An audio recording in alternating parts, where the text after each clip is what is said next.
Hi hello నమస్తే. Please subscribe, like and comment.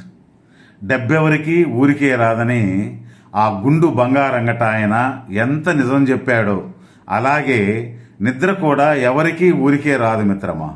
ఒకటి, కాయ కష్టం చేయాలి. లేకపోతే వెధవ ఆలోచనలు, పనికిమాలిన వారి గురించి ఆలోచించకుండా సెల్ ఫోన్ ఆపు చేసి దూరంగా పెట్టి పడుకుంటే తానుగా నిద్ర వస్తుంది. ఇది ముమ్మాటికి నిజం. చదవేస్తే ఉన్నమతి పోయిందంటారు, కానీ ఈ రోజుల్లో పెళ్ళైతే శ్రీమతి వస్తుందంటారు. నా కర్మ ఏందో, శ్రీమతి రాగానే ఉన్నమతి పోయింది.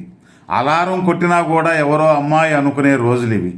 ఇప్పుడు పెళ్ళాం నోరు తెరిచిన వెంటనే సినిమాకి తీసుకెళ్తున్నారు. ఎందుకో తెలుసా? ఆ 3 గంటలైనా సైలెంట్గా ఉంటారని, మనకు కొంచెం రిలాక్స్గా ఉంటుందని.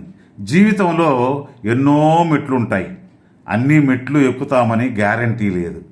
ఏ మెట్టులోనైనా మరణం సంభవించవచ్చు, కానీ ఏ మెట్టు మీద మరణం సంభవించినా పర్వాలేదని మెట్లు ఎక్కిపోతూ ఉండాలి. ఎవరు మరణాన్ని లెక్క చేయకుండా జీవిస్తారో వాడే మరణాన్ని జయించగలడు.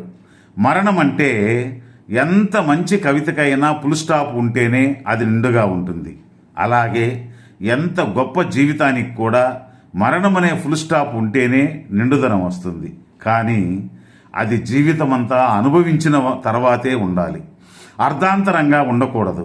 ఇంకొక విషయం మిత్రమా, మనం స్నానం చేయనప్పుడు ఆ భగవంతుని నామాన్ని తలుచుకుంటే అది తీర్థ స్నానం అవుతుంది. భోంచేసే ముందు తలుచుకుంటే అది ప్రసాదం అవుతుంది. బయలుదేరినప్పుడు తలుచుకుంటే అది తీర్థయాత్ర అవుతుంది. ఆహారం వండేటప్పుడు తలుచుకుంటే మహాప్రసాదం అవుతుంది. నిద్రించే ముందు తలుచుకుంటే అది ధ్యాన నిద్ర అవుతుంది. పని చేయనప్పుడు తలుచుకుంటే భక్తి అవుతుంది. ఇంటిలో ఉన్నప్పుడు స్మరిస్తే అది దేవాలయం అవుతుంది.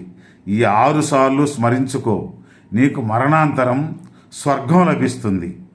తెలుసుకో మిత్రమా.